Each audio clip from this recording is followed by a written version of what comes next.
Olha aí, olha só. Tá me vendo aí, Anderson? Sim, boa noite, Pastor Natan. Tudo bem? Tudo bem? Quanta honra, Obrigado. Cheguei no quanta pulo aqui. honra. Não, mas é assim, né? Hoje em dia, com essas ferramentas aí, a gente é uma live atrás da outra, é um compromisso atrás do outro. Mas sabe que aqui o senhor é do Rio Grande do Norte, né? Não, eu sou de Fortaleza, mas eu moro na Fortaleza. Paraíba. Mora na Paraíba? É. Ah, sim. Fortaleza. É, já vi muitas ministrações suas em Fortaleza lá e eu não senti uma associação com o Rio Grande do Norte. Não sei se foi algum vídeo do canal lá que eu devo ter visto com o Rio Grande do Norte que estava na cabeça que era Rio Grande do Norte. A minha esposa, ela é carioca, com 6 anos de idade. Ela foi para Natal, capital do Rio Grande do Norte, e Ah, cresceu. sim. Mas eu Cresceu sempre lá. vou a Natal, né? Sempre eu tô lá. Ah, que bacana, que bacana. Então, o pastor Natan estava apresentando aqui, falando um pouquinho, mas eu quero que o senhor se apresente. Talvez seja mais. É provável que o senhor seja mais conhecido do que eu, mas aqui a gente tem no Instagram um curso de teologia que ele é gratuito e eu já estou na segunda turma. Então, nós começamos a falar sobre Apocalipse dentro da escola chamada Escola da Palavra. E eu acho muito importante, embora eu sou de origem assembleiana, então, a escatologia assembleana é uma escatologia pré-tribulacionista, né, dispensacionalista. Né? Mas como eu tenho alunos de diversas igrejas, de diversas denominações, para o senhor ter uma ideia, eu tenho alunos que são adventistas, eu tenho calvinistas, eu tenho arminianos. Então, eu tento, na escola, abordar as disciplinas que são mais básicas e essenciais. É claro que quando a gente vai falar de Apocalipse, vai falar de escatologia, a gente tem que entrar nas escolas de interpretações ali, né? Na semana passada eu tive um convidado aqui que ele falou sobre o preterismo parcial, né? E daí eu pensei, bom, preciso trazer alguém de peso para falar sobre pré-tribulacionismo, né? Eu disse, nada melhor que o pastor Natan, né? Mas eu não imaginava que o senhor ia aceitar o meu convite aí. E para quem aqui é da escola, o pastor Natan, ele é um especialista em escatologia, é especialista também em islamismo, né? E se vocês forem no canal dele, lá tem mais de quase 400 vídeos sobre escatologia, sobre futurismo, sobre o islamismo, né? E outros temas, principalmente sobre o calvinismo também, né? Apresentando a versão aí que a gente também crê, né? Que é a expiação ilimitada e todas as questões que acabam entrando um pouco em conflito com o calvinismo. Mas nessa noite, eu gostaria que o senhor se apresentasse aí, falasse um pouquinho do senhor para os alunos aqui que estão acompanhando, e depois a gente entra no tema de escatologia. Sei que uma hora aí não vai ser suficiente para esgotar esse assunto, mas fique à vontade, o convidado é que tem a palavra aqui, e eu só interajo aqui com o convidado. Tá bom. Obrigado, viu, Anderson? E é um prazer estar participando aqui contigo. E no que eu puder contribuir, realmente vai ser uma grande alegria. Eu sou Amém. Natan, como você já falou, sou da cidade de Fortaleza, capital do Ceará. Em 96, eu me mudei para Campina Grande, que é a segunda cidade da Paraíba, na Serra da Borborema, para morar com um casal de americanos do Alabama. E depois fui para o Rio de Janeiro, fiquei aproximadamente 3 anos ainda no Rio, na Zona Oeste, em Campo Grande. Depois casei e voltamos para cá, para Campina, né? Eu e minha esposa moramos aqui, nosso filho já nasceu aqui. E é daqui que eu viajo pelo Brasil, por outros lugares do mundo também, ministrando a palavra. Eu tenho um site, que é o meu nome, natanrufino.com.br, .com também pega. É o meu nome, meu sobrenome, né? Natanrufino. Natan. Se você colocar no Google, você acha fácil. Vou Nesse fixar site aqui. lá, eu tenho textos, tenho áudios, tenho vídeos. Eu tenho um podcast também, que é o meu nome, um podcast de áudio. Se você procurar em qualquer aglomerador de podcast, você vai encontrar facilmente.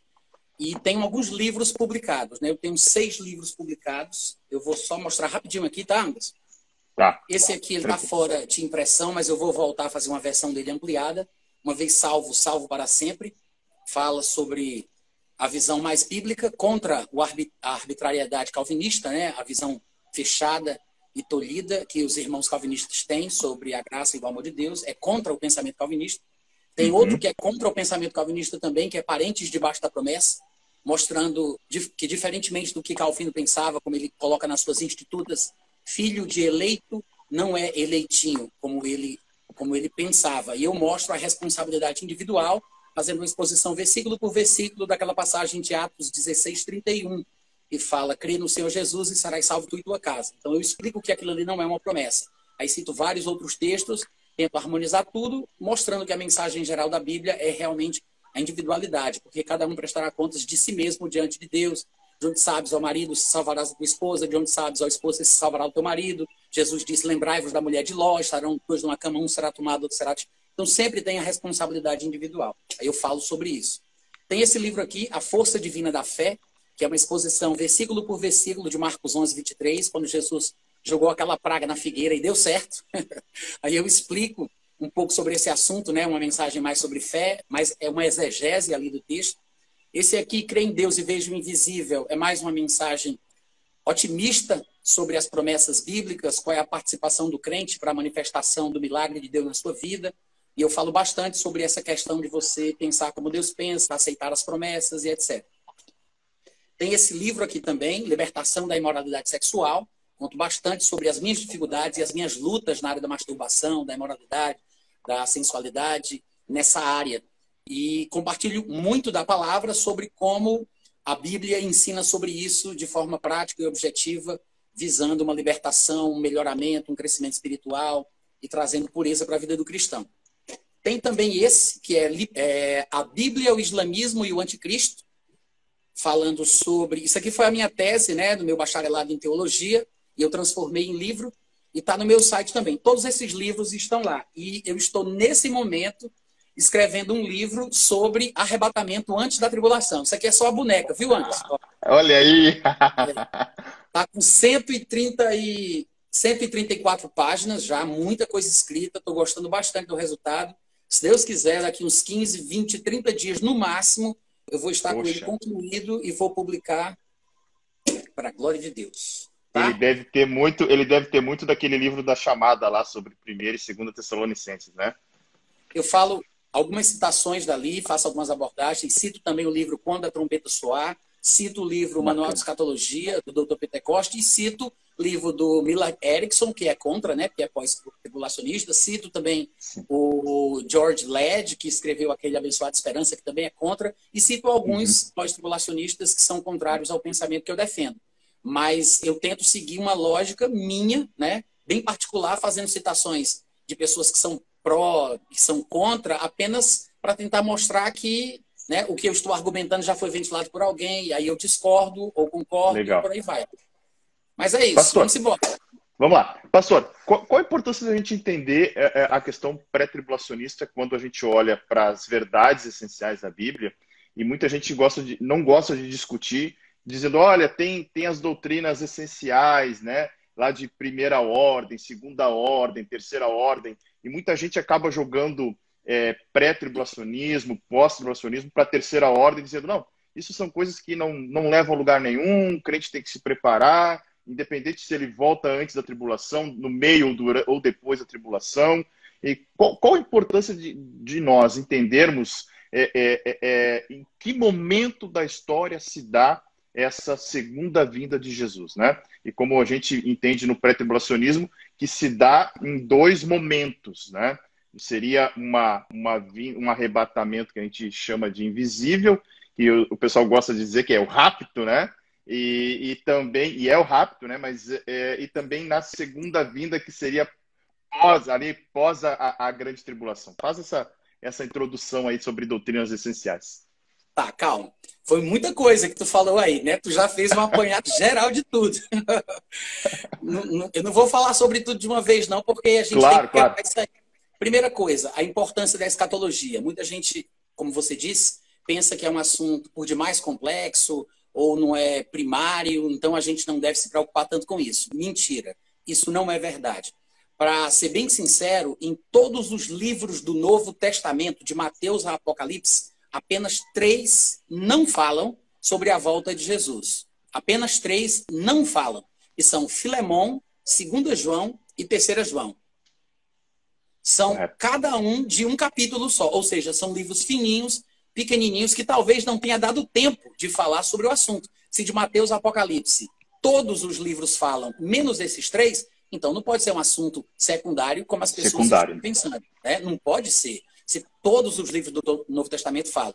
Além disso, cerca de 45% de toda a Bíblia, de Gênesis a Apocalipse, é só sobre escatologia.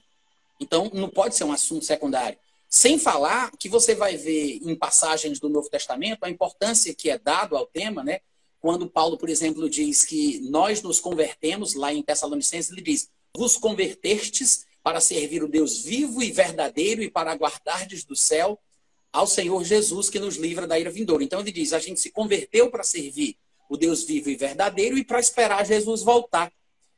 Se a gente parar para pensar, a escatologia, né, que é o assunto que trata sobre as últimas coisas, é mais importante do que a gente imagina. Tem a escatologia universal, que fala sobre o plano de Deus, sobre o estado final dos anjos, do mundo, né, de uma forma geral, mas também tem a escatologia individual, particular, que cada um de nós prestará contas de si mesmo diante de Deus. E até como diz Paulo em 1 Tessalonicenses 5:23, que o Deus da paz vos conserve espírito, alma e corpo, que o Deus da paz vos santifique, como é que ele diz lá? E que o Deus da paz vos santifique em tudo, e todo o vosso espírito, alma e corpo sejam conservados íntegros e irrepreensíveis para a vinda de nosso Senhor e Salvador Jesus Cristo. Então ele diz ali que o homem completo, espírito, alma e corpo, tem que ser conservado para o encontro com o Senhor Jesus Cristo na sua vinda. Então, se você correr para todos os lados na Bíblia, tanto no Novo como no Antigo Testamento, você vai ver a importância que a escatologia tem. É importante, mais do que as pessoas imaginam. Se você vai para Hebreus capítulo 6, e a partir do versículo 1, ele fala sobre deixar de lado os princípios elementares da doutrina de Cristo. E ele diz, sigamos ou deixemos-nos levar para o que é perfeito. Mas antes dele dizer que nós temos que avançar para o que é perfeito, ele diz quais são os 6 pontos que ele chama de princípios elementares da doutrina de Cristo. Das 6 coisas que ele fala, 2 delas estão dentro da área da escatologia, que é a ressurreição dos mortos e o juízo vindouro.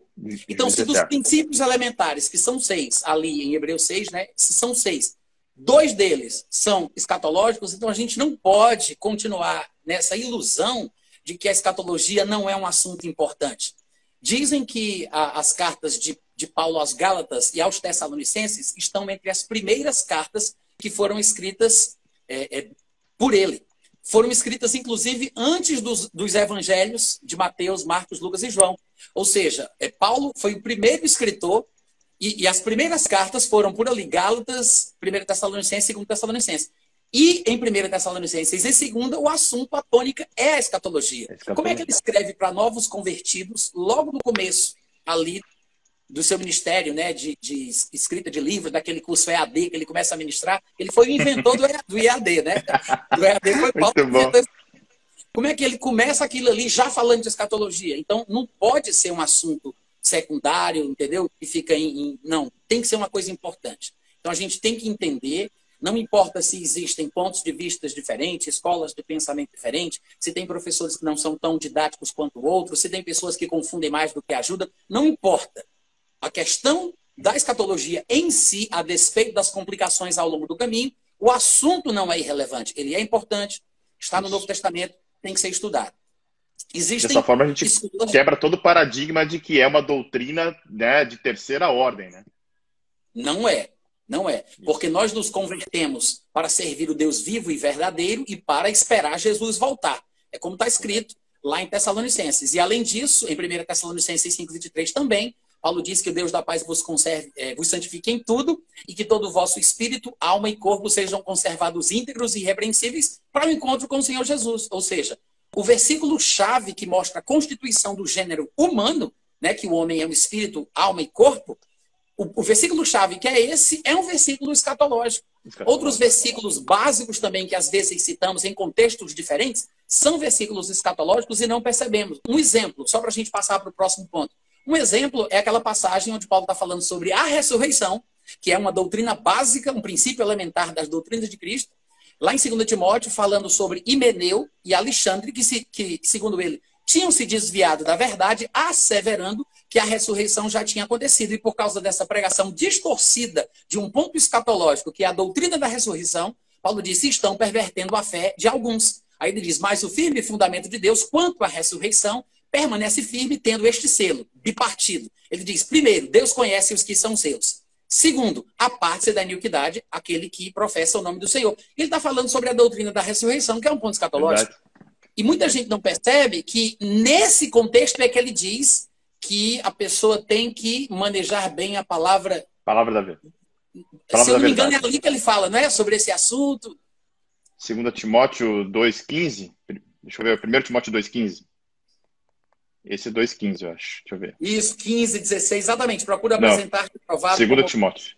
Se envergonhar, que maneja bem a palavra da verdade, evita os faladores inúteis, porque além disso a linguagem deles corrói como câncer, entre os quais se encontra o fileto e o Himeneu, que asseveram que a ressurreição já aconteceu. Então, esse isso contexto da palavra ser bem manejada, ele está falando sobre escatologia. E muita gente não observa. Há muitos versículos áureos, chaves, que nós citamos em contextos diferentes, que, na verdade, foram originalmente produzidos para resolver um problema escatológico, né? Então, às vezes, a gente não percebe isso. Quando a gente é indicado, ou alguém nos chama a atenção para esse fato, a gente começa a pensar, puxa, realmente, tem mais escatologia no Novo Testamento do que eu imaginava. Então, pronto. O assunto da escatologia não é irrelevante, não é secundário, é importantíssimo. Sobre as outras questões que você falou, se eu não me engano, você falou sobre as escolas de pensamento e sobre o arrebatamento pré-tribulacional, é isso? É bom, só para muita gente que está chegando, né, saber que a gente tem 3 abordagens de interpretar a literatura apocalíptica, né? É a escola futurista, que aí entra tanto pré quanto pós-tribulacionismo, né? A historicista, idealista e preterista, né? Então, eu gostaria que o senhor falasse um pouquinho aí sobre cada uma dessas escolas e já introduzisse no assunto sobre o assunto da noite, que é o pré-tribulacionismo, né? Tá. Então, é o seguinte, essas 4 escolas de pensamento são a forma de se abordar os textos proféticos da Bíblia ou a apocalíptica bíblica, como você colocou. Eu pego um texto profético de Isaías, Jeremias, do Novo Testamento, não me importa, e eu vou interpretá-lo de uma destas formas. Então, pelo próprio nome, a gente já consegue ter uma pista do que cada uma significa. O futurismo, que é a linha que nós dois defendemos, suponho, né? Você falou que tem uma formação bem assembleiana, então provavelmente a gente pensa muito igual. Porque o futurismo é aquele pensamento que coloca o cumprimento da grande porção dos textos proféticos no futuro, como o próprio nome já diz. Agora, futuro deve ser entendido como o período da tribulação para frente. Ou seja, é do início da tribulação para frente. O futuro não significa no ano de 2022, no ano de 2025, no ano de... Não é isso. O futuro é o ponto profético em que as coisas prometidas vão começar a se cumprir. Existe um ponto de rompimento que marca o dia inicial desse tempo do fim, destes últimos dias ali finais, que são os 7 últimos anos da famosa profecia das 70 semanas de Daniel. Então, esse é o futuro do qual nós estamos falando. O que significa que nada do que aconteça hoje em dia entra na nossa interpretação profética. Nós não estamos, teoricamente falando, os futuristas não estão olhando os acontecimentos geopolíticos, as movimentações sociais, os problemas pandêmicos, os terremotos, as questões do mundo, da vida hoje em dia, para poder julgar se nós estamos cada vez mais perto do arrebatamento ou da manifestação do anticristo. Porque esse tipo de abordagem faz o historicista. Porque o historicista, ele acredita que a grande porção dos textos proféticos estão se cumprindo ao longo da história, desde quando Jesus Cristo morreu. Para eles, nós estamos na tribulação há mais de 2.000 anos, ou mais de 1.500 anos, pelo menos. Para eles, nós já estamos na tribulação, que vai piorando, vai ficando cada vez... Mas nós estamos na tribulação, para os historicistas, né? Porque eles fazem esse tipo de interpretação. Os futuristas não. Eles distinguem o tempo da igreja, a era na qual nós estamos vivendo agora, com o futuro. Esse futuro, ele começa no ponto-chave, né, nesse marco inicial do cumprimento das profecias, que é quando acontece o arrebatamento, e aí então a tribulação tem o seu início e tudo se cumpre ali e em diante, né? Até o milênio, etc. e tal. Este é o futurismo e este é o historicismo. O preterismo é aquele pensamento que acredita, como o próprio nome já diz, que a grande maioria das profecias, se não todas, já se cumpriram no passado, no tempo pretérito da história, né? E o historicismo e o preterismo têm alguns pontos de interseção, né? Em relação, por exemplo, às profecias de Mateus 24, do sermão profético de Jesus Cristo. Eles acham que tudo isso se cumpriu na destruição de Jerusalém, do templo, no ano 70. Alguns deles acreditam, por exemplo, que Nero era o anticristo, que Jesus já voltou. Os preteristas pensam assim, não, Jesus já voltou, né? Ele veio na forma do Império Romano, acabando a hegemonia judaica e dando início a uma nova era, onde a igreja pôde se estabelecer. Então, Jesus já está reinando. É um negócio bem misturado, né? O preterismo, ele mistura alguns conceitos do pós-milenismo, é uma coisa meio confusa. Basicamente, o preterismo, ele aponta para o cumprimento das profecias no pretérito, colocando ali uma saliência no ano 70, né? E o historicismo e o preterismo, às vezes, se confundem, e você não consegue distinguir uma coisa da outra, porque existem pontos de interseção. Certo. E o idealismo, como o próprio nome já diz, supõe que todos os textos proféticos são apenas ideias, não são declarações proféticas sobre uma coisa real que vai acontecer num tempo real, em algum momento da história. São apenas ideias de coisas boas ou de coisas ruins, princípios gerais de moralidade, de santidade, que o homem deve interpretar para aplicar na sua vida em qualquer época. Então, os idealistas são aqueles que nós também podemos chamar de alegoristas, né? Veio a influência desse tipo de pensamento começou a entrar dentro da igreja através de um judeu chamado Filo, que defendia a filosofia grega, introduziu isso na escola de Alexandria. De Filo foi passando para Agostinho, de Agostinho passou para Calvino, e de Calvino se espalhou como uma praga dentro da igreja cristã. Então, até hoje, persistem ainda interpretações alegóricas, interpretativas, que não levam a interpretação ou o texto da palavra como literal. A tendência deles é achar que um suposto significado mais profundo só pode ser alcançado por aqueles que fazem esse trabalho de espiritualização do texto bíblico, como se ele já não fosse espiritual por si só. Então, o idealismo é isso, né? É a alegorização e a interpretação alegórica ao extremo, e eles não conseguem considerar textos simples e diretos como literais. Estas são as 4 escolas, as 4 formas de se interpretar a profecia bíblica. O futurismo coloca o futuro no futuro, e isso é uma coisa que começou a ser considerada muito recentemente. Houve um avivamento na história da igreja em relação ao futuro, em relação ao futurismo, que foi causado pelo John Nelson Darby, em 1827, mas ele começou, na verdade, a fazer os seus escritos e seus primeiros esboços teológicos em 1826, as primeiras publicações em 1827, e começou a vir ao grande público em 1830. Então, John Nelson Darby, depois de um período de recuperação, que ele sofreu um acidente, e ele ficou na casa da irmã dele se recuperando, e então ele começou a fazer os escritos e a escrever cartas para os amigos e começar a tratar sobre o assunto. E ele trouxe a igreja de volta para o futuro, porque até então o que predominava por mais de 1000 anos era o alegorismo, o amilenismo, por incentivo dessa filosofia vindo da Alexandria, principalmente por causa do trabalho de Agostinho e depois de Calvino também. Então a igreja foi restaurada numa espécie de avivamento dos últimos tempos para o futurismo. Inclusive os pós-tribulacionistas, como o senhor George Led, que é um dos mais renomados do meio pós-tribulacionista, nesse livro em português, Abençoada Esperança, ele, por diversas vezes, tece elogios a John Nelson Darby, dizendo que, graças a ele, a igreja cristã está de volta ao pensamento futurista. Inclusive, os pós-tribulacionistas, nas palavras de George Led, devem a John Nelson Darby, que trouxe de volta o pensamento futurista. Ou seja, os pós-tribulacionistas, segundo George Led, embora muitos pós-tribulacionistas nem saibam disso, nem entendam isso, mas segundo George Led, os pós-tribulacionistas devem a John Nelson Darby. Embora o próprio George Led, neste livro, que o elogia diversas vezes, fala contra o pensamento pós-tribulacionista dele. Em outras palavras, ele agradece pelo fato de John Nelson Darby ter reavivado o pensamento futurista, que, segundo George Led, segundo John Nelson Darby, esse era o pensamento da igreja primitiva, mas ele discorda, George Led discorda, do ponto pré-tribulacionista. Então, ele diz, olha, eu não concordo com o pré-tribulacionismo, embora todos nós devamos a John Nelson Darby. Então, isso é um ponto importante de se falar, porque muita gente não entende essa questão teológica, histórica, e às vezes precipitadamente querendo atacar a pessoa de John Nelson Darby para desvalorizar o pré-tribulacionismo, não sabe que estão dando um tiro no pé, porque o próprio George Led, a quem eles tanto, né, fazem elogios, respeita a posição teológica de John Nelson Darby. Então, o pré-tribulacionismo é aquele pensamento que diz que o arrebatamento ele deve acontecer antes do primeiro dia dos 7 anos da tribulação.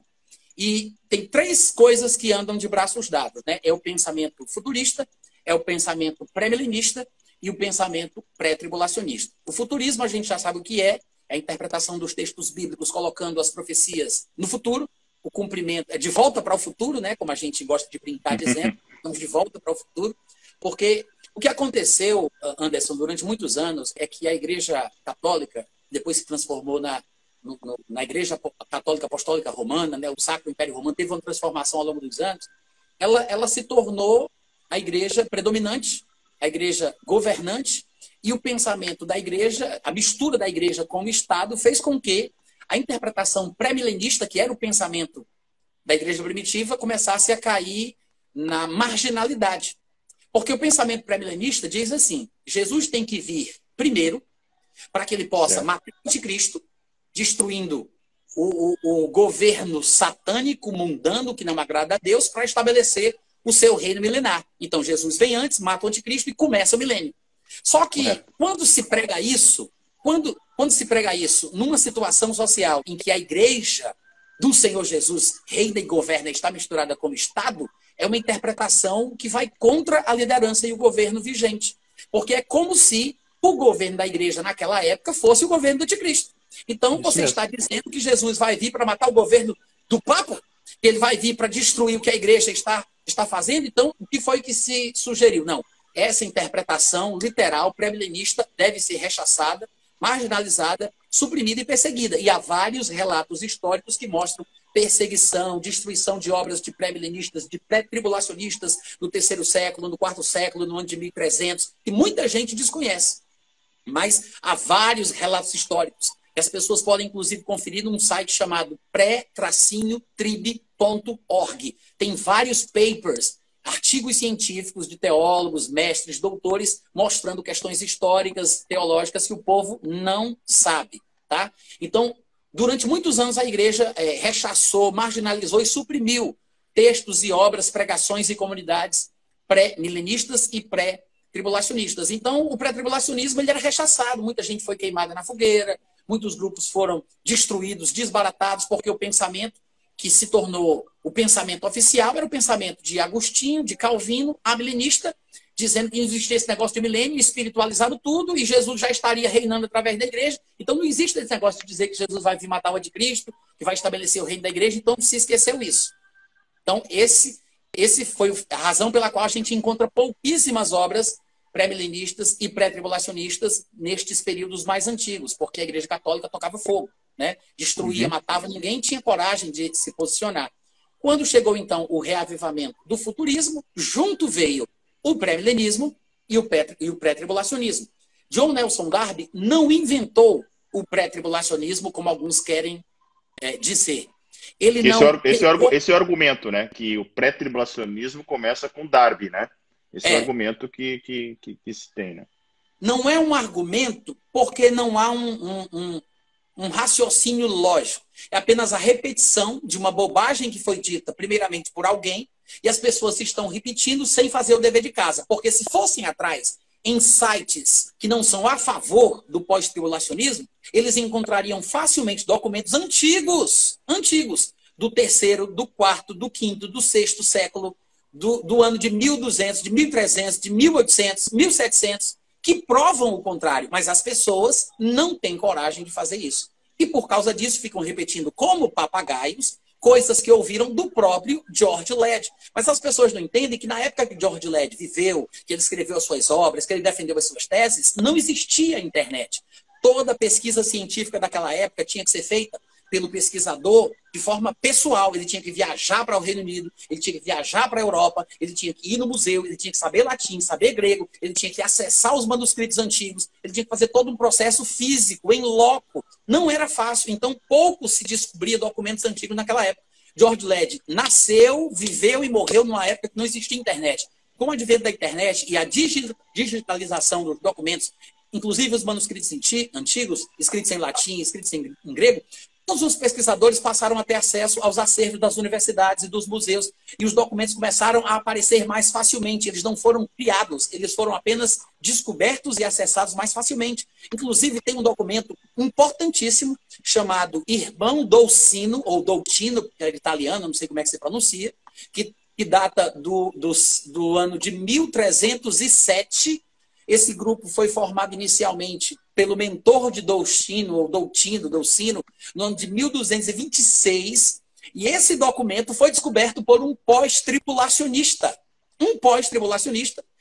Francis Gamerlock, o nome do homem. Ele publicou o livro através da editora de um pós-tribulacionista, o nome da editora é American Vision. E o livro é só para tratar sobre a descoberta histórica de um texto pré-tribulacionista. O homem que publicou o livro é pós-tribulacionista, a editora é de um homem pós-tribulacionista, e os dois se juntaram para publicar a prova histórica da defesa pré-tribulacionista. Então, muita gente nem sequer sabe dessa verdade, mas nós temos textos que comprovam essa questão. É uma pena que as pessoas repitam como papagaios coisas que George Led disse, que viveu numa época desprivilegiada e ele não teve acesso às informações que hoje a gente tem. Essas descobertas são relativamente recentes, então nós temos como hoje comprovar de que existem documentos antigos que provam isso, como o texto de Efraim, o sírio, do ano de 303 depois de Cristo. É uma coisa importantíssima que também é um achado recente, uma descoberta recente por causa da digitalização, por causa da internet, das facilidades do mundo moderno. Então, assim, o que é que impede um pós-tribulacionista sincero e honesto de enxergar a verdade? O orgulho, a infantilidade, né? Essa questão muito pessoal e emotiva de não admitir que há sim comprovação histórica da defesa do pré-tribulacionismo. Agora, as questões doutrinárias, as interpretações bíblicas são outros 500, né? Primeiro a gente tem que combater os mitos, as falácias, as mentiras, todas essas questões associadas a John Nelson Darby, a Margaret MacDonald, ao Irving Robert Newton, né? Então, porque tem várias mentirinhas, várias falácias que se repetem, que o povo gosta de usar para tentar desbancar a credibilidade no pré-tribulacionismo, dizendo que John Nelson Darby, por exemplo, pegou a sua doutrina da profecia de uma escocesa de 15 anos de idade. Mas olha que tolice. John Nelson Darby, um homem formado, poliglota, que traduziu a Bíblia para outros idiomas, altamente instruído, precisou de uma profecia de uma menina de 15 anos de idade para poder desenvolver um pensamento. Tenha vergonha na cara, meu querido.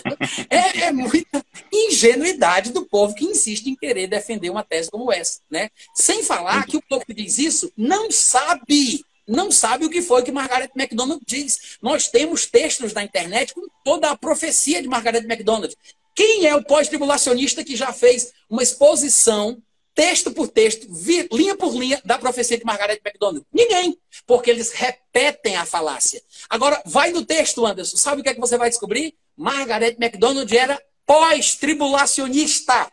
Pós-tribulacionista. Ela cria que a igreja iria enfrentar o anticristo, sofrer muitas coisas na tribulação.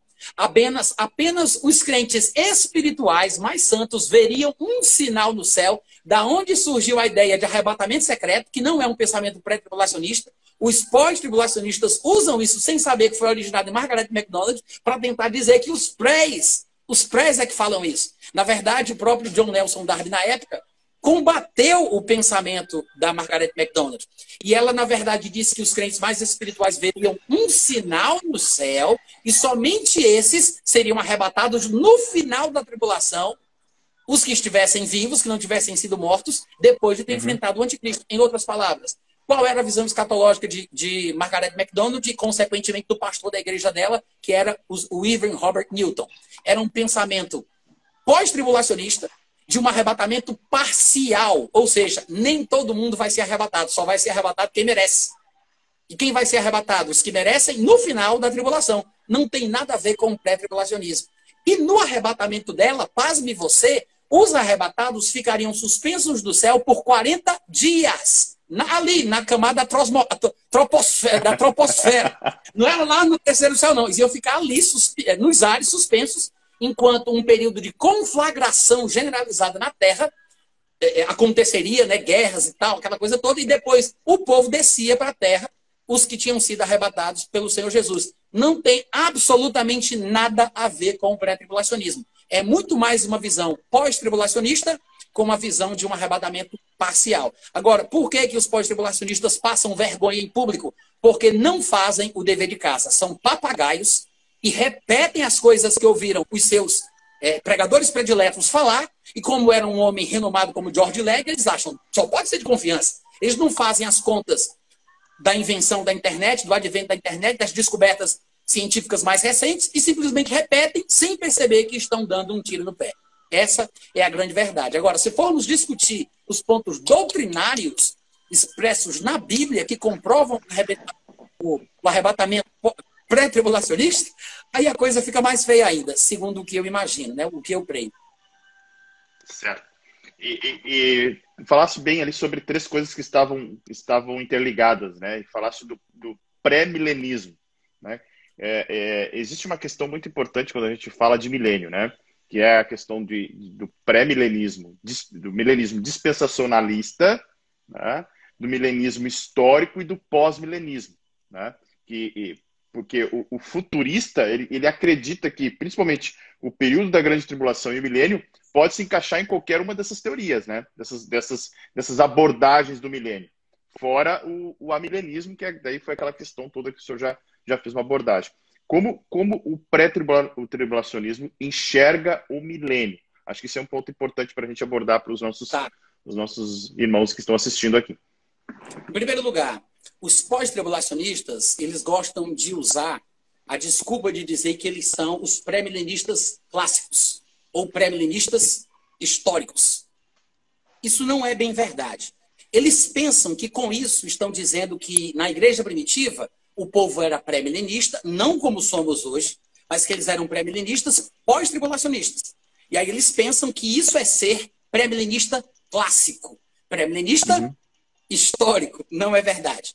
Se você for olhar a patrística, né, os textos da era do primeiro século, segundo século, você vai ver que todo o linguajar patrístico é dúbio, é ambíguo. Você não entende bem o que eles estão falando. Há trechos que são claramente pré-tribulacionistas, Pastor de Hermas, o Didaquê, a Epístola de Barnabé, qualquer um que você pegar. Se eles falarem de escatologia, você vai ver, você vai encontrar parágrafos pré-tribulacionistas, você vai encontrar parágrafos pós-tribulacionistas. Por quê? Porque era misturado, era confuso. Por que o povo que segue a risca a patrística é confuso? Porque os pais da igreja eram confusos. Eles eram confusos. Poucos textos são claros, como o texto de Efraim, o sírio, ou chamado também de Pseudo-Efraim, do ano 303 depois de Cristo, como eu falei aqui, que eu acabei de citar. Você pode, inclusive, encontrar esse texto no livro Quando a Trombeta Soar, da editora Chamada, tá? Você vai encontrar esse texto lá todo transcrito para o português, traduzido para o português. Todo o texto é pré-tribulacionista e é do século IV. E lá são apenas 10 parágrafos. O segundo parágrafo, ele fala de um arrebatamento pré-tribulacional. E no 10º parágrafo, ele fala da vinda de Cristo com a igreja depois da tribulação. Ou seja, a tribulação está entre os parágrafos 2 e 9. E no 10 ele fala da volta de Cristo com a igreja, que foi arrebatada no parágrafo 2. O texto é todo pré-tribulacionista. Tirando esse texto, dos mais antigos que nós temos, todos os textos antigos da patrística são ambíguos e são confusos. Então não tem como um pós-tribulacionista usar a alcunha de pré-milenista clássico ou pré-milenista histórico para dizer que é isso que a igreja primitiva cria. Não é verdade. Tanto pré-tribulacionistas como pós-tribulacionistas modernos podem se valer dos textos da época patrística. Basta você selecionar o parágrafo da sua predileção. Não tem esse negócio. Então, eles nem eram pré-tribulacionistas como nós somos, nem eram pós-tribulacionistas como eles são. Não era. Então, não existe esse negócio dessa alcunha, sabe? Não é a designação correta. O que é que acontece? O pré-tribulacionismo, como nós cremos hoje em dia, que está talvez na sua melhor forma, né, no seu melhor desenvolvimento, porque nós estamos numa fase madura da escatologia, é talvez a forma mais perfeita à qual a igreja já chegou. Claro, porque vão se acrescentando camadas de crescimento, de informação, de estudo, de pesquisa, homens de Deus que vão fazendo a sua obra, vão deixando ao longo do caminho, e nós vamos subindo sobre os fundamentos que eles colocam e podemos enxergar um pouco mais longe, entender um pouco melhor, né? Graças a Deus que isso é bíblico. Inclusive, você vai ver nos próprios textos considerados canônicos, homens de Deus fazendo isso. Você pega, por exemplo, o livro de Daniel, no capítulo 9, e ele diz que estava em oração, o anjo Gabriel aparece para ele, e ele diz assim, olha, eu comecei a ler os textos do livro do profeta Jeremias, e eu entendi pelos livros. Daniel diz, eu entendi pelos livros. Se você for observar, em todos os textos, lá em 2 Pedro, quando ele vai falar dos profetas, ele diz, os profetas indagaram, pesquisaram a respeito daquilo que falaram, mostrando que os profetas, antes de falar, eles indagaram, foram atrás, estudaram os textos de outros profetas. Quando Paulo vai falar sobre profecias, ele diz, em parte conhecemos, em parte profetizamos. Quando ele foi falar de Davi, que também era profeta, ele disse, e Davi sendo profeta, e sabendo que Deus lhe havia jurado que um dos seus descendentes se assentaria no seu trono, ou seja, nenhum dos profetas que falou sem ter conhecimento prévio. Na maioria das vezes, eles sabiam em cima de textos proféticos que tinham sido produzidos antes deles. Todos os textos proféticos citam textos proféticos anteriores. Todos os profetas citam profetas anteriores. Muita gente não percebe isso. Então, nós construímos em cima dos textos que foram ficando ao longo da história e a gente vai amadurecendo e chegando lá. O pré-tribulacionismo atual, ele defende o seguinte, que, primeiro, Jesus precisa arrebatar a sua igreja antes do primeiro dia dos 7 anos de tribulação, para que, deste ponto em diante, seja liberada a ira de Deus na terra. Porque Deus jamais derramaria a sua ira no período da tribulação sem que antes ele removesse o seu povo do mundo.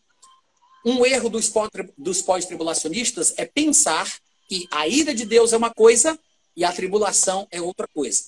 Com isso, os pós-tribulacionistas acham que a igreja vai enfrentar a tribulação, mas não vai enfrentar a ira. Porque, na cabeça deles, a igreja estará na terra durante a tribulação, mas não sofrerá a ira, porque a ira vai ser uma espécie de manifestação seletiva do juízo de Deus sobre a cabeça de uns e de outros não. É como se, por exemplo, quando Deus fosse pingar o seu fogo sobre o mundo, só vai pingar sobre a cabeça dos ímpios, sobre a casa dos ímpios, sobre o bairro dos ímpios, a cidade dos ímpios, mas onde tiver gente crente naquela casa, naquele bairro, naquela cidade, não cai o fogo de Deus. É uma loucura, mas eles tentam usar exemplos que não são exemplos usados por Jesus, como o período do Egito, onde as pragas do Egito caíram ali e o povo de Deus, né, os israelitas daquela época, foram preservados. E eles tentam usar esses exemplos para falarem da preservação da igreja durante a tribulação. Mas os exemplos para o arrebatamento no Novo Testamento nunca apontam para as pragas do Egito. Os únicos exemplos que se repetem em quase todos os textos que falam sobre isso é Ló e Noé, apenas.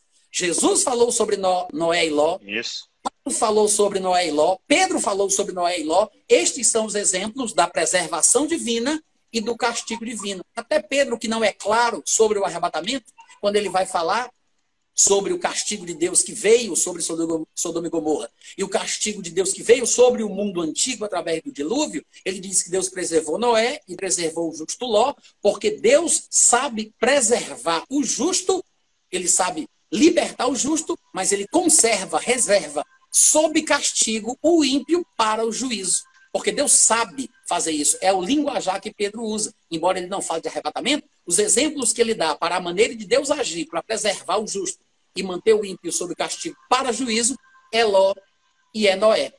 Quando você vê Jesus falando em Mateus 24, na porção do versículo 36 ao 44 de Mateus 24, que é quando ele fala do arrebatamento, é o único momento no sermão profético que ele fala do arrebatamento. Ele não fala do arrebatamento no versículo 29, no versículo 30, no versículo 31, que alguns pós-tribulacionistas gostam de usar equivocadamente, que é a passagem que diz que depois da tribulação daqueles dias se verá o Filho do Homem no céu e ele virá com muito poder e muita glória sobre as nuvens com grande clangor de trombeta e reunirá os seus escolhidos. Esse texto não está falando do arrebatamento, está falando sobre a volta visível de Jesus Cristo quando ele finalmente, como prometido no Antigo Testamento, reunirá os judeus crentes, os remanescentes, que são chamados de escolhidos em todos os textos do Antigo Testamento, e Jesus repete o linguajar do Antigo Testamento ali, falando sobre o ajuntamento dos judeus na terra de Israel. Inclusive, Isaías, capítulo 27, versículos 12 e 13, falam sobre uma grande trombeta que soará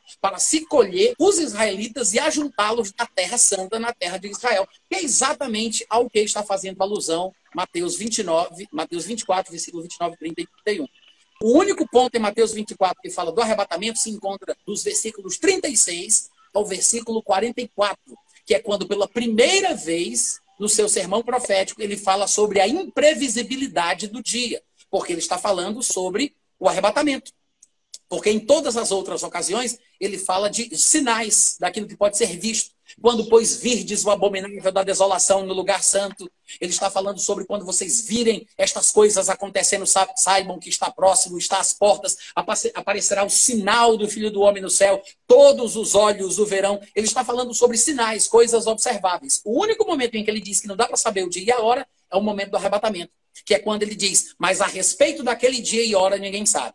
Ele diz, portanto vigiais, no versículo 42 de Mateus 24, porque não sabeis a que hora virá o vosso Senhor, que está dentro dos versículos 36 a 44, que é o único momento em que ele fala de imprevisibilidade. Ou seja, este é o dia da imprevisibilidade, que é o dia do arrebatamento, que é quando os crentes, a igreja será retirada da terra, e o que também é chamado de dia do Senhor, porque o dia do Senhor tem aspectos positivos e aspectos negativos. O dia do Senhor, que é o dia do arrebatamento, por exemplo, ele é bom para os crentes que serão retirados, mas é ruim como a vinda de um ladrão de noite para os que ficarão para o início da tribulação. É por isso que os que ficarão sofrerão danos, mas os que serão arrebatados serão abençoados. Então, esse dia imprevisível, ele é bom e é ruim. Vai depender da pessoa que vai experimentá-lo. É por isso que muita gente até hoje não consegue interpretar direito a expressão o dia do Senhor, a vinda de Jesus como ladrão de noite. Ah, mas o ladrão de noite é o arrebatamento ou é outra coisa? Vai ser o arrebatamento, mas só se chama ladrão de noite porque é a experiência dos que ficam depois do arrebatamento. A vinda não é como ladrão de noite para quem vai ser arrebatado. É por isso que lá em 1 Tessalonicenses, capítulo 4 e 5, quando Paulo vai falar sobre os dois eventos em sequência, no capítulo 4 ele fala do arrebatamento, porque vem primeiro, né? No capítulo 4 ele fala do arrebatamento, e no capítulo 5 ele fala do que vem depois. Aí ele diz, quando andarem dizendo, agora nós temos paz e segurança, eis que lhes, não é nos, não é vos, é lhes sobrevirá repentina destruição, como vem as dores àquela que está para dar à luz. E de nenhum modo eles, né? Está subentendido, de nenhum modo eles escaparão. Mas vós, irmãos, não estáis em trevas, para que aquele dia vos apanhe de surpresa como um ladrão de noite. Ou seja, vai ser como um ladrão de noite, não para os que estão na luz, mas vai ser como um ladrão de noite para os que vão ficar. A experiência, o evento é um só evento que vai ser bom para quem é arrebatado, mas vai ser ruim para quem não for arrebatado. Esse mesmo evento vai ser chamado de ladrão de noite para os que ficam, mas vai ser chamado de arrebatamento, retirada da igreja, para os que forem retirados. É exatamente o exemplo que Jesus Cristo dá de Noé. Vai ser como foi nos dias de Noé. Ou seja, os homens comiam, bebiam, casavam, davam-se em casamento. Mais uma vez, Jesus provando que essa pandemia vai passar e que todo mundo vai voltar a uma vida normal, que vai se confraternizar, vão sair, vão casar, vão beber, vão comer, né? Tudo vai ficar às mil maravilhas mais uma vez, porque vai ter um momento de paz, novamente no mundo, como Paulo disse, paz e segurança, né? Vai ficar tudo bem. Subitamente, sem que se perceba, vai vir a destruição. Ou seja, Noé não vai ser surpreendido. Noé, ele tem um tempo para poder realizar a sua obra. Afinal de contas, Deus o chamou para isso. E o dilúvio só poderia vir depois que Noé estivesse dentro da arca. Deus não é doido de chamar o homem para fazer uma obra e dizer, vou punir o mundo através da tua obra. Através da tua obra, o mundo vai ser condenado. E a Bíblia diz que a longanimidade de Deus aguardava nos dias de Noé enquanto se preparava a arca. Está escrito lá em Pedro isso. Né? Então, o que acontece? Noé entra na arca e Jesus diz, não perceberam. Quem não percebeu? O povo que ficou de fora da arca. Será que Noé não sabia que estava na hora de entrar na arca? A família de Noé não sabia que era para ter entrado na arca? Sabia. Tanto é que todo mundo entrou, todo mundo estava lá dentro. Quem foi surpreendido? Quem não percebeu? O povo que ficou do lado de fora. Não o perceberam até que veio o dilúvio e destruiu a todos. Destruiu os que não foram preservados por Deus. Então, é exatamente como foi nos dias de Noé. É exatamente como Paulo explica lá em 1 Tessalonicenses 4 e 5. Quando todo mundo estiver comendo, bebendo, dizendo que está tudo bem, tranquilidade, paz, segurança. Lhes, não é nos. Paulo não está dizendo aos irmãos vos. Ele está dizendo lhes, para o povo do mundo.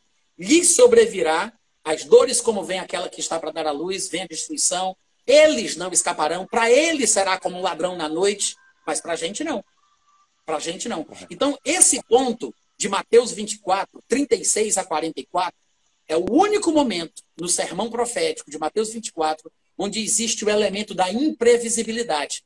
Este dia, a respeito, esse evento a respeito do qual ninguém sabe o dia e a hora, que pode ser chamado de arrebatamento, pode ser chamado de vinda como ladrão, pode ser chamado de dia do Senhor, e de tudo que você imaginar, é o pontapé inicial para a tribulação. Porque a partir dali, as coisas começarão a acontecer. Quando Jesus diz assim, no comecinho dessa porção de Mateus 24, se eu não me engano é o versículo 32, ele diz, vede, pois, a figueira e todas as árvores, quando os seus ramos começam a brotar, né? Se eu não me engano é o versículo 32, ele diz, vede, pois, tá me ouvindo aí, Anderson? Tá fluindo ou tá gravando? Não, só estou buscando o texto aqui. Estou te ouvindo. Ele diz, quando, pois, virdes a figueira florescer, e lá em Lucas ele diz, e também todas as demais árvores, né? Lá em Lucas 17 ele acrescenta, aliás, em Lucas 21 ele acrescenta as outras árvores. Ele diz, quando vocês veem a figueira e as árvores florescerem, brotarem, vocês sabem por vocês mesmos que o verão está próximo. Ou seja, o brotamento das árvores é um indício da proximidade do verão. Aí ele diz, assim também, quando vocês virem estas coisas começarem a acontecer, quais coisas? As que ele citou desde o versículo 4 de Mateus 24 até o versículo 31, antes dele começar a contar a parábola da figueira. Isso aí. E essa figueira não é Israel, né? Essa figueira não é Israel, né? Provavelmente não. Provavelmente não. Ele está falando de uma árvore que existia em abundância na terra de Israel. Por isso ele cita a figueira, que é uma árvore muito comum. Se estivesse se falando, por exemplo, de árvores muito comuns na terra de Fortaleza, se falaria do jambo, da castanhola, né? Mas como lá tem muita figueira, então ele fala da figueira. A despeito de algum texto aí perdido que eu não lembre, usar a figueira como uma figura de Israel. Embora eu me lembre de oliveiras sendo usado como figura de Israel, como lá em Romanos capítulo 11. Mas o objetivo não é usar a figueira como representação de Israel que vai florescer. Ele não está falando isso. Ele está falando da figueira e de todas as demais árvores, como Lucas coloca textualmente no capítulo 21. Se você depois for conferir, você vai ver que ele diz isso. Que é a passagem paralela de Mateus 24. 21, 29. Versículo o quê? 21, 29? 21, 29. Pronto. Ainda lhes propôs uma parábola dizendo, veja a figueira e todas as árvores. Então, o que é que ele está falando? Quando as árvores, de forma geral, começam a brotar, vocês sabem que o verão está próximo. O que é que ele quer dizer? Quando vocês verem estas coisas acontecerem, começarem a acontecer, vocês sabem que o reino de Deus, inclusive aí em Lucas, olha o próximo versículo, o que é que ele diz? Quando veem que começam a brotar, vocês mesmos sabem que o verão está próximo. Não. Lucas 21, 30? Isso. Lucas 21, 30. 21, 30. Daí ele vai dizer, olhem para a figueira e todas as árvores, quando veem que começam a brotar, vocês mesmos saberão que o verão está próximo, assim também, quando virem acontecer essas coisas, saibam que está próximo o reino de Deus. Em verdade, lhes digo que não passará essa geração. Pronto. Era o 31.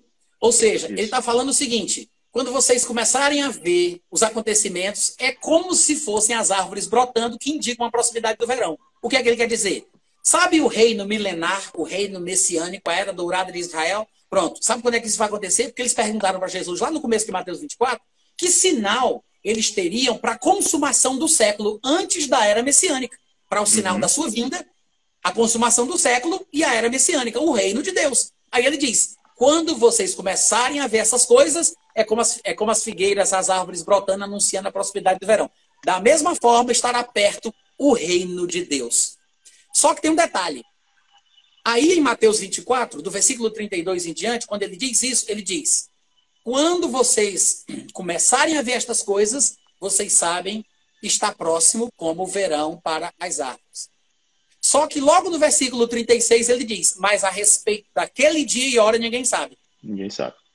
De que dia e hora ninguém sabe. O dia em que, usando aqui a figura de Jesus, o dia em que as árvores começarem a brotar, para que se saiba da proximidade do verão. Em outras palavras, em que dia essas coisas começarão a acontecer para que se saiba que está próxima a implantação do reino de Deus? Porque ele está falando sobre o começo da tribulação. Porque quando começar, todo mundo já sabe, é 7 anos depois. Porque já foi previsto por Daniel e o próprio Senhor Jesus disse, lá no versículo 15 desse mesmo capítulo 24, quando vocês virem o abominável da desolação invadir o lugar santo, como Daniel falou lá na sua profecia, vocês podem fugir da Judéia, porque só vão faltar 3 anos e meio, né, para que ele toque o terror na terra, mas aí todo mundo já sabe. Quando o anticristo firmar o acordo, falta 7 anos. Quando ele invadir Jerusalém, falta 3 anos e meio. Então, quando começarem a acontecer, está próximo. Exatamente como as árvores brotam, a gente sabe que está perto do verão. Agora, quando começa? Aí diz, sobre esse dia ninguém sabe. Qual dia? O dia que vai começar. Mas só começa nesse dia imprevisível, que ao mesmo tempo é o arrebatamento da igreja, como foi a preservação de Noé, e ao mesmo tempo é a vinda da tribulação, como foi para o povo do mundo daquela época. Simples assim. É isso que Jesus está ensinando aí. Aí depois vem Paulo e corrobora o ensinamento, dizendo, eis que vos declaramos por palavra do Senhor. Nem todos dormiremos, mas seremos todos transformados. Ou seja, muitos serão arrebatados enquanto estiverem vivos e terão seus corpos transformados sem precisarem morrer para ressuscitar com o corpo incorruptível.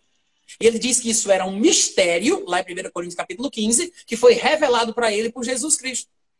Jesus é o primeiro a falar sobre o arrebatamento, embora os evangelhos sinóticos e o evangelho de João tenham sido escritos depois das cartas de Paulo, e é mais provável que os escritores do evangelho tenham sido influenciados pelos textos de Paulo do que o contrário, que às vezes nós dizemos assim, Paulo pegou emprestado dos evangelhos de Mateus. Não foi. Porque, na verdade, Paulo escreveu primeiro, e depois vieram os evangelhos, na ordem cronológica. É mais provável o contrário. O fato é que Paulo ele recebeu revelações pessoais de Jesus Cristo. Jesus apareceu para o homem. A Bíblia fala isso em diversos lugares. Jesus apareceu para ele para falar sobre a Santa Ceia. Jesus apareceu para ele para falar sobre casamento, divórcio, novo casamento. Jesus apareceu para ele para falar sobre o arrebatamento. O próprio Paulo confirma isso em Gálatas capítulo 1, versículo 11 e 12. Ele diz, faço-vos, porém, saber, irmãos, que o evangelho por mim anunciado não é segundo o homem, porque não recebi, nem o aprendi de homem algum, mas mediante revelação de nosso Senhor Jesus Cristo. Então, tudo que Paulo fala, inclusive o arrebatamento, ele recebeu por revelação. Até a ceia. Lá em 1 Coríntios 11, 23, ele diz, porque eu vos entreguei o que recebi do Senhor. Na noite que ele foi traído, ele pegou o pão, ele deu graças, ele disse. Lá em Atos 26, Paulo diz que Jesus apareceu para ele e disse, Paulo, firma-te direito sobre os teus pés, porque eu te apareci por isto, para te constituir ministro e testemunha tanto das coisas em que me vistes, como daquelas pelas quais te aparecerei ainda. Ou seja, Jesus disse, eu vou te aparecer para te falar o que tu tem que falar. Então, Paulo, que é o único que fala do arrebatamento no Novo Testamento com propriedade, embora Pedro, que lia muito os textos de Paulo, ecoe a mesma impressão, porque ele usa Noé, ele usa Ló, ele fala sobre o dilúvio como o juízo de Deus, tanto na primeira epístola como na segunda epístola. É impressionante as imagens que ele repete ali, tanto da abordagem de Jesus no sermão profético, como as questões de Paulo para o arrebatamento, para a preservação e para a vinda do dia do Senhor. Mas Paulo é o que fala escancaradamente, de forma aberta e de forma consciente.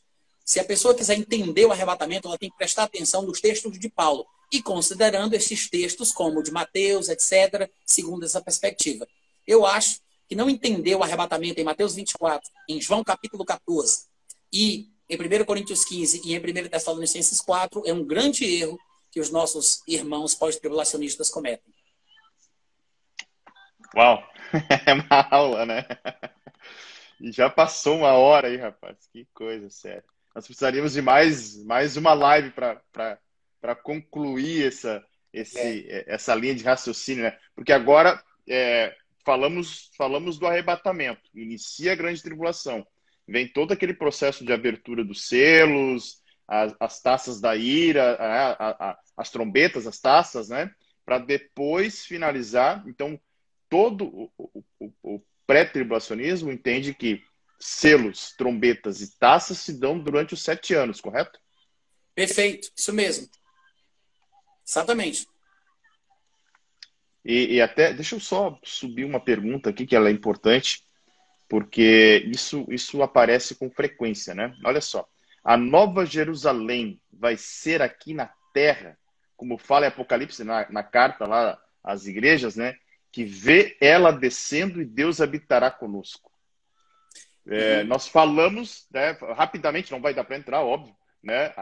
Finaliza a grande tribulação, né? É Batalha do Armagedon, Jesus retorna, correto? E aí inicia-se o milênio.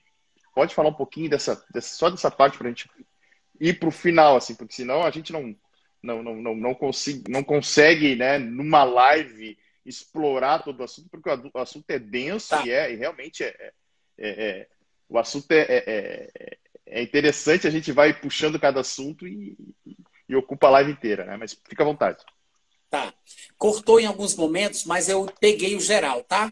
Sobre a Nova Jerusalém, sobre o milênio. Eu peguei o geral. Primeiro, a questão da Nova Jerusalém tem um texto bem revelador, bastante desprezado, que fala sobre a Jerusalém celestial, que é Gálatas.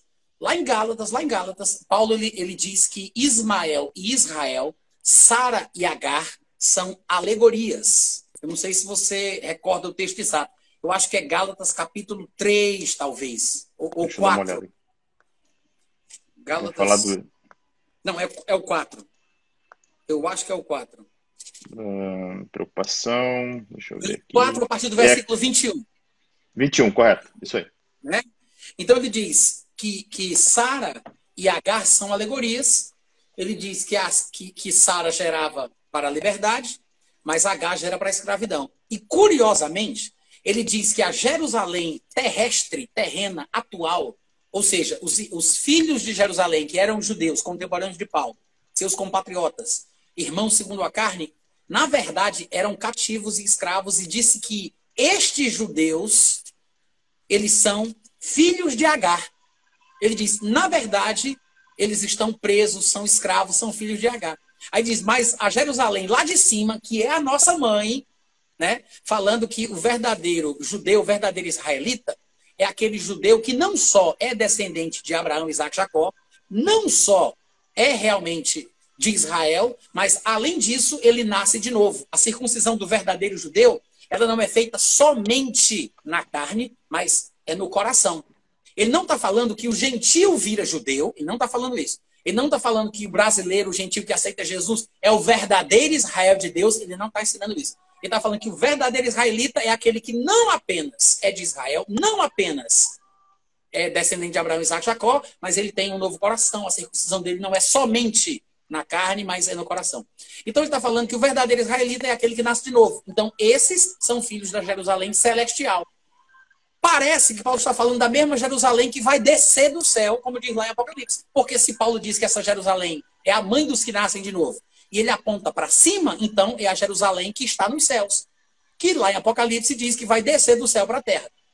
Então, essa nova Jerusalém, ela pode ser uma referência a uma realidade espiritual, como Paulo aplica ali, alegoricamente, em Gálatas capítulo 4, porque ele diz abertamente que é uma alegoria. Ele diz que Agar e Sara são alegorias, fala que se retratam a Jerusalém terrena e a celestial. Então, quando é uma alegoria, você tem que interpretar como alegoria, né? O texto deixa bem claro isso. Só que, ao mesmo tempo, eu creio que quando Apocalipse fala da Jerusalém dos céus descendo para a terra, ele está falando de uma Jerusalém real, literal, que vai descer para a terra de fato e de verdade. Quais as implicações disso? Não me pergunte, porque eu não sei te dizer. Eu sei que alguma coisa física, real, visível, vai acontecer durante esse período do milênio. Outra coisa importante. Durante o milênio, que é um dos períodos na escatologia que eu tenho menos conhecimento, embora saiba de poucas coisas, mas é o período do qual eu tenho menos conhecimento, eu sei que quem tiver sido previamente arrebatado ou tiver morrido e ressuscitado com o corpo transformado, estará no milênio com um corpo de glória que já não morre mais, que não se deteriora, que é incorruptível, que é imortal, é inexorável. É um corpo igual ao corpo de Jesus Cristo. Mas não somente pessoas que terão experimentado esta transformação estarão no milênio. Santos que estarão vivos na tribulação, no final da tribulação, que adentrarão no milênio, terão corpos carnais, naturais, não ressuscitados, não transformados, e terão uma vida relativamente comum. Eu digo relativamente comum, porque não será tão comum como é hoje. Porque as pessoas parece que voltarão a viver por 1000 anos, como era no começo da história. E talvez viverão, se casarão, terão filhos, né? Há muitas especulações a respeito disso, porque a Bíblia mostra uma vida natural durante o milênio. Mas essa vida natural não... Tem até uma profecia de Ezequiel que é relacionada a essa duração, né? Que o homem vai morrer, o homem jovem morreria de 100 anos, que a alma que pecar durante o milênio, né, essa morrerá, né? Ou seja, quem pecar vai morrer, mas vai morrer com 100 anos e ainda vai estar morrendo jovem, né? Ou seja, as pessoas estarão com um corpo relativamente normal, comum, natural, mostrando que as pessoas ainda poderão optar por certas ações que são consideradas como pecado. Agora, o povo que tiver passado pela transformação através do arrebatamento, através da ressurreição, não se encaixa nessa categoria. Serão pessoas que reinarão com Cristo, né? Terão seus corpos glorificados, se assentarão em tronos para julgar. Por exemplo, quem foi israelita, Jesus parece ter prometido para eles sentarem-se para reinar e julgar as 12 tribos de Israel. Então, um brasileiro não vai se assentar com os 12 apóstolos para julgar as tribos de Israel, porque não tem nada a ver com isso. Não é da minha alçada, não é do meu povo, mas talvez eu tenha algum tipo de interferência e de ação durante o milênio sobre a terra da qual eu sou oriundo. Então, pode ser que eu exerça influência nessa regência, né, do milênio na minha própria nação. Porque as nações estarão ali, de alguma forma, com as suas classificações, porque há textos que falam do milênio sobre os egípcios, sobre os assírios, os sírios, subindo a Jerusalém, fala sobre chuva. Tem coisas que demonstram ainda designações dos povos. Então, há muita dúvida, pelo menos na minha cabeça, né, que nunca estudei muito sobre o milênio, mas há também algumas certezas que nós temos que não podem ser desconsideradas. Correto. Não, muito, muito bacana. Então, só para a gente fechar a questão da classificação ali, o pré-tribulacionismo, ele entende que se encaixa dentro do pré-milenismo, correto? Né? Porque o pré-milenismo é Jesus volta antes para estabelecer o milênio. Né? Isto. Só que antes de Jesus voltar para estabelecer o milênio, a igreja vai ser arrebatada.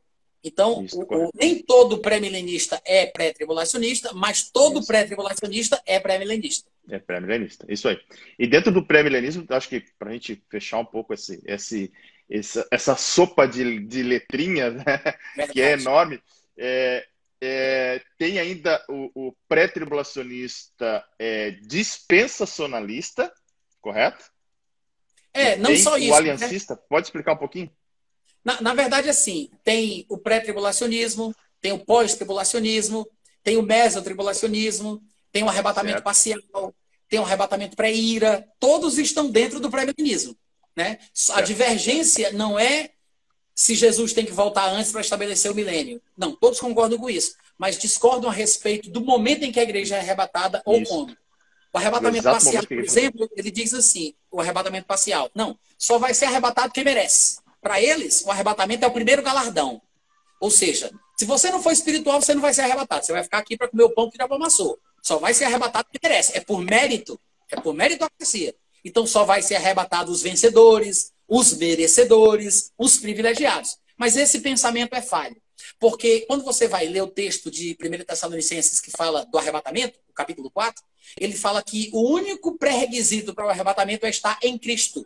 Porque quem está vivo, os que estão em Cristo, serão arrebatados. E os mortos em Cristo, não diz os espirituais que morreram, os crentes em Cristo que eram espirituais, não, diz os mortos em Cristo.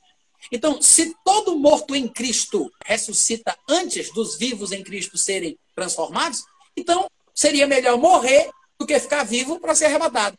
Porque se quem está vivo não vai ser arrebatado se não merecer, então é melhor morrer, porque quem morre é arrebatado sem merecer. Porque todo morto vai ressuscitar, todos os mortos em Cristo ressuscitarão. Então não tem lógica. Se todos os mortos ressuscitam, obviamente, todos os vivos são transformados. A lógica bíblica é essa, e que vai contra o pensamento da meritocracia, do arrebatamento como um mérito, um primeiro galardão. Tá? Não é por aí. Então esse é o arrebatamento parcial. O mesotribulacionista, ele diz que o arrebatamento acontece no meio da tribulação, e tem algumas diferenças, interpretações sobre o que é tribulação, o que é ira e tal, não sei o quê. E o arrebatamento pré-ira acredita que o arrebatamento acontece na segunda metade da tribulação. Na metade da segunda metade. Ou seja, são 7 anos, divide no meio, fica 3 anos e meio para cada lado. Na segunda metade, pega os 3 anos e meio, divide no meio, aí na metade da segunda metade, ou seja, 3/4 depois da tribulação ter acontecido, depois de 75% da tribulação, aí a igreja é arrebatada. Esse é o pensamento pré-ira, porque eles acham que a ira só se manifesta nos 25% restantes. Os pós-tribulacionistas é no final da tribulação e os pré-tribulacionistas no começo. Agora, isso é pré-tribulacionismo, pós-tribulacionismo, mesotribulacionismo e arrebatamento parcial e arrebatamento pré-ira. O que não tem nada a ver com algumas outras coisinhas que você mencionou aí, que eu não estou lembrando bem. Ah, já sei. É o que era que tu tinha falado? Pré-milenismo.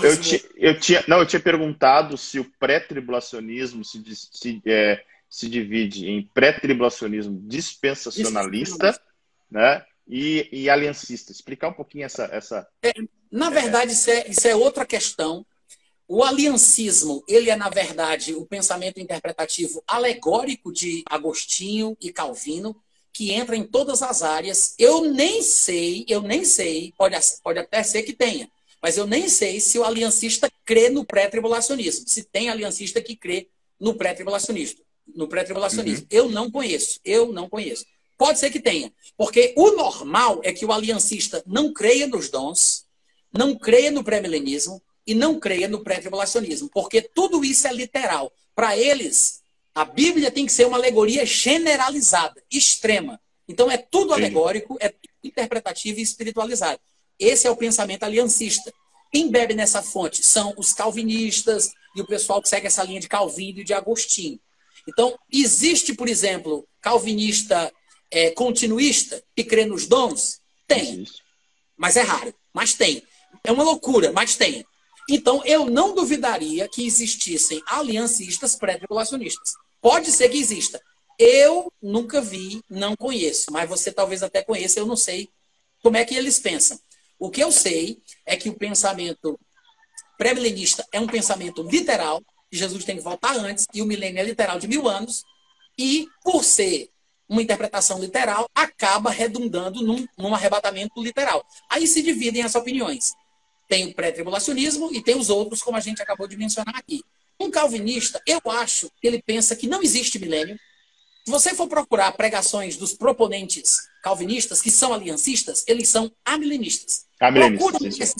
Procura um desses aí na vida, você vai ver. Eles são alegoristas, eles são idealistas, eles seguem Calvino e Agostinho. Não existe esse negócio de milênio. Israel é só uma nação como outra qualquer, não sei o quê. Eles misturam tudo, fazem uma salada só. Então eles não creem na tribulação, eles não creem no milênio, eles não creem no arrebatamento. É uma confusão. Pode acontecer de alguns destes calvinistas, como por exemplo aquele irmão Granconato, que é dispensacionalista. Ele é dispensacionalista. Se eu não me engano, ele é dispensacionalista, ele defende John Nelson Darby, assim, que é uma coisa totalmente contrária da maioria dos calvinistas, dos aliancistas. Mas ele é dispensacionalista. Acontece? Acontece, mas é uma loucura. Entendeu? Então eu não conheço muito. Tem vários, né? Então, tem vários calvinistas que são dispensacionalistas, né? Então é uma mistura muito grande aí. Vários mas, assim, não, são raros, viu? São raros. Normalmente, os calvinistas são alegóricos. Alegóricos no sentido... Mas tem calvinistas que acreditam que são pré-milenistas também, né? Eu conheço alguns que são calvinistas pré-milenistas.